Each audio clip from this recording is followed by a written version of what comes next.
Oh, you're a trainer. Oops, I'm sorry. There. That's better. Do you often struggle to engage your adult learners?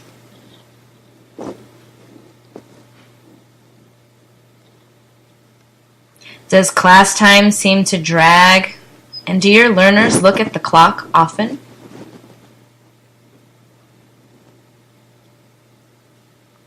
Well, my friend, it's time to stop and engage with technology. In this presentation, we will look at different ways to spice up your training courses. Today's learners have high expectations for workplace training. They want courses and tutorials that are easy to navigate, highly interactive, engaging, and most of all, fun. I will give you a few fantastic online tools for creating animated content, storyboards, infographics, and great video tutorials. Start with animated content. Most of us are tired of viewing long and stagnant PowerPoint presentations. Adding animated content is a great way to add some pizzazz and engage your learners. I discovered this great tool called Moovly. It was so great that I decided to use it for this presentation. It has a lot of great built-in features. If we take a look at a screenshot, we see some of the main components. The work screen, or as they call it, the stage, is where all the action happens. It's where you compose your piece. Now down here at the bottom we have the timeline where you edit your animation and sound. On the left side you have a gallery of pre-programmed images, most of which come with different animations, as we saw earlier with the Running Man. Now let's take a look at storyboards. Storytelling provides information through a story narrative which places content in a realistic context and illustrates actions and decisions of one or more characters. It can be used for illustrations, pictures, and video sequences. The storyboard is not the final product, but should be integrated to your training course. When should storytelling be used? The storytelling technique can be useful when you need to provide job-specific knowledge, describe complex processes where different actors perform different actions. The story can clarify who does what and helps learners follow the flow of content. We can also use storytelling to add a human aspect to the lesson, since learners can follow the stories of real people. And we can use storytelling to highlight the usefulness of the knowledge, because through storytelling you can show how this knowledge can be integrated into a real situation. I discovered this great online program that's called Storyboard That. It is a fantastic program, and I don't know how I've ever lived without it considering my line of work. But it has a lot of great features. And there is a free version where you can make up to 2 storyboards per week.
you.